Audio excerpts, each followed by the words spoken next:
যে গরম পড়ছে, দুপুরে তো বাথরুমে বসেই থাকা যায় না। দেখি সামনের সপ্তাহে বাথরুমে একটা এসি লাগাম। তার আগেই দেখি জঙ্গলে বয়ে প্রকৃতির কামটা আগে সারি। কি সুন্দর প্রকৃতির পরিবেশ, কি সুন্দর বাতাস, এনেকে বয়ে কামটা আগে সারি। হ্যাঁ, লাশ কি মায়া নাম রিয়া, আঙ্গরে সিভি স্যারের হইতেছে বিয়া, মায়া নাম রিয়া। আঙ্গরে সিভি স্যারের হইতেছে এ বিয়া। থামো তোমরা, বিয়ে হয় নয় নাই, মেয়ে দেখতে আইছি। কিন্তু স্যার, সবাই বিয়া করে শীতের দিনে, আপনি গরমে দিন করতেছেন কেন? এমনিতেই যে গরমের হিট, তারপর আবার আপনি বিয়ার পরে যদি হিট দেন, হিটে হিটে তো আগুন লেগে যায়। হেপ, তুঙ্গরে উল্টা পাল্টা কথা লেগে আমার জীবনে কোনো কিছু হইলো না। তোমরা একদম চুপ থাকবা।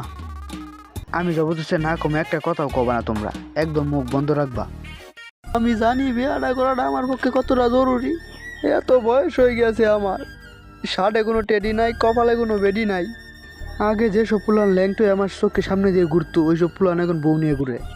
ওরা সকালে উঠটাই নিজেদের বউয়ের ফুট ফুটে চেহারাটা দেখে, আর আমি দিই তোর মতো কুত্তার চেহারা। এই তোরা চুপ থাক, আমার শ্বশুর আইব। আসসালামু আলাইকুম শ্বশুর আব্বা। ওয়ালাইকুম আসসালাম। তা বাবা, এরা কি তোমার বন্ধু নাকি? আরে না, এরা আমার বন্ধু না, এরা আমার কলিং। ওনাদের অভিজিৎ আর ওর নাম হচ্ছে দয়া। ও, তা বাবা জিরা, তোমরা কেমন আছো?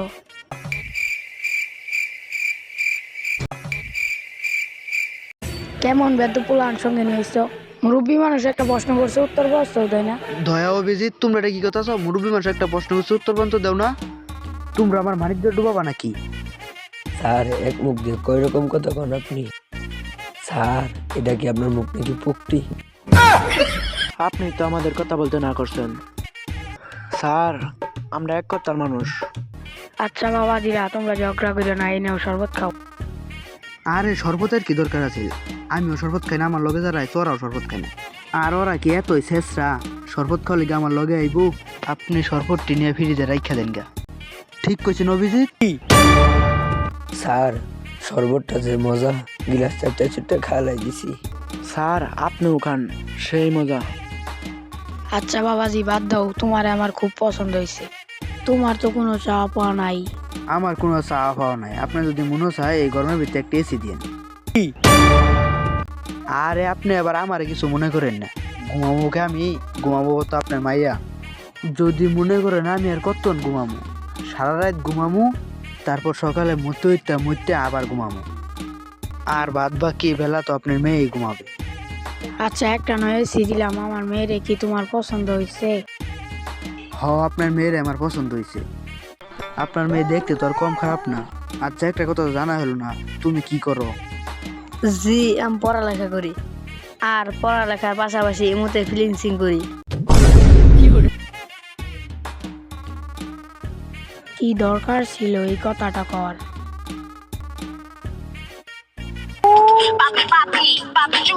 হ্যাঁ, হ্যালো, হ্যাঁ এখনই আসতেছি, ঠিক আছে। স্যার, স্যার একটা কেস আছে। এই গরমের ভিতরে সিআইডি কোনো কেস সলভ করবাইতো না। স্যার, আমি শুনছি ওই বাড়িতে একটা সুইমিং পুল আছে। আরে সিআইডি কেস সলভ করবাইতো না মানে সিআইডির কামই তো কেস সলভ করা। যাও গাড়ি বাই করো। স্যার, আমার তো গাড়ি না। গাড়ি লাগতো না, আইতেই যাও। অভিজিৎ, এই লোকটা লড়ে না, এর মানেটা বুঝতেছ? না তো স্যার। অভিজিৎ, এই লোকটা লড়ে না, তার মানেটা বুঝতেছ? না তো স্যার। এই লোকটা লড়ে না, তার মানে মরে গেছে। কিন্তু কথা হইলো, এই লোকটারে মারলো কেডা? এটা তদন্ত করবার লেগে তো অঙ্গ আনছে। স্যার, লাশের পকেট থেকে 30 টাকা পাওয়া গেছে।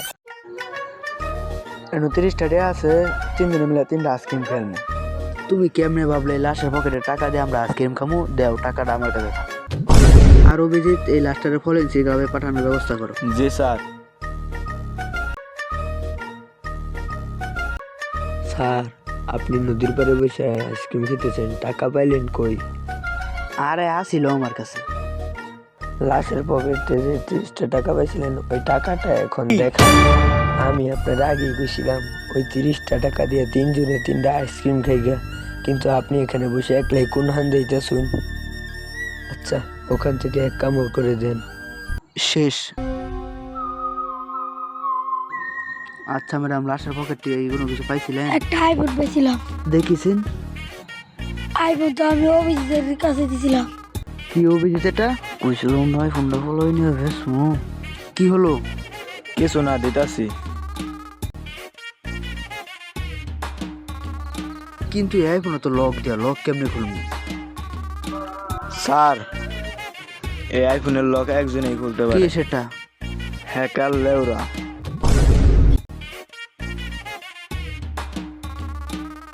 স্যার, এটাই হ্যাকার লেওরা, এই লোক করতে পারবে। আমি কাপড় থেকে নিয়ে সব খুলতে পারি।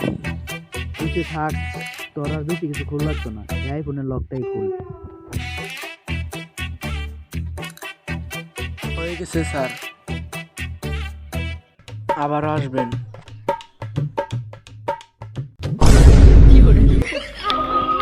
লোকেশনটা কই জায়গাতে কিছু তো বুঝতেছি না। দেখি স্যার, আপনার দাঁড়াতে হবে না। স্যার, এই লোকেশন তো ভয়ঙ্কর একটা জঙ্গলে দেখাইতেছে। কি বলতাছো তুমি এটা? আমি শুনছি স্যার, এই জঙ্গলে ভয়ঙ্কর ভয়ঙ্কর জন্তু থাকে, এমনকি আদিবাসীরাও থাকে স্যার। যত ভয়ঙ্কর জঙ্গলই হোক, চলো।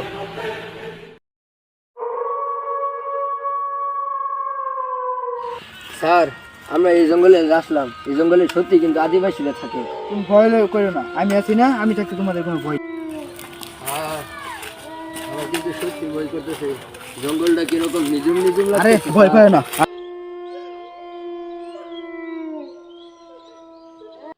এই দাঁড়াও, কিসে জানি শব্দ হচ্ছে। আদিবাসী রাইভার অভিজিৎ, আদিবাসী রাইভার অভিজিৎ, আদিবাসীরা। আরে আমার ফোনের মেসেজ এটা।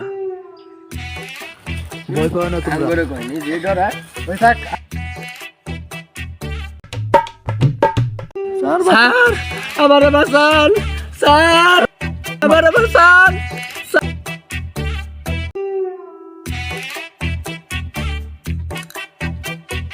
এ দাঁড়াও দাঁড়াও, দয়া খো, দয়ারে তো দেখতেছেন অনেকক্ষণ ধরে। স্যার, আইনেরা আমি আগে গেছিলাম, জঙ্গলে আলো লাগতো না। তার মানে কি অভিজিৎ কি জঙ্গিলা ধরে নিয়ে গেছে?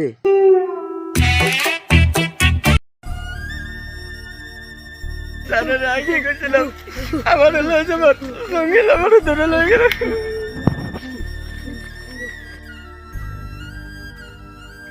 স্যার, এরা আমি আগেই না করছিলাম, এই জঙ্গলে আও লাগতো না। সর্দার, এ আমাদের পারমিশন ছাড়া এই জঙ্গলে ঢুকে পড়েছে।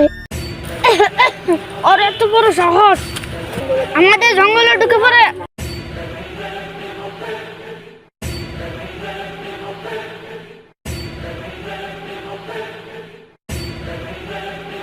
সর্দার, এর পকেটে বন্দুক পাওয়া গেছে, মনে হয় পুলিশের লোক।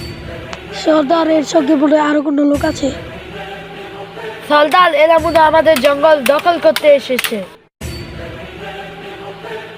যা, ওদেরকে ধরে নিয়ে আয়। জি সর্দার। অভিজিৎ, হাঁটতে হাঁটতে অনেক ক্লান্ত হয়ে গেছি, চলো এই গাছে নিচে বসে একটু জিরিয়ে নিই। ঠিক আছে স্যার। স্যার, আমরা যে জায়গা বসি, এই জায়গাটা কি সুরক্ষিত? আরে আমি এই জায়গা বসি মানে এই জায়গাটা অফকোর্স সুরক্ষিত। হি হা হু, হি হা হু, হি হা হু, হি হা হু, হি। অভিজিৎ, বাসপা সাইরাল্লা দৌড় দেও।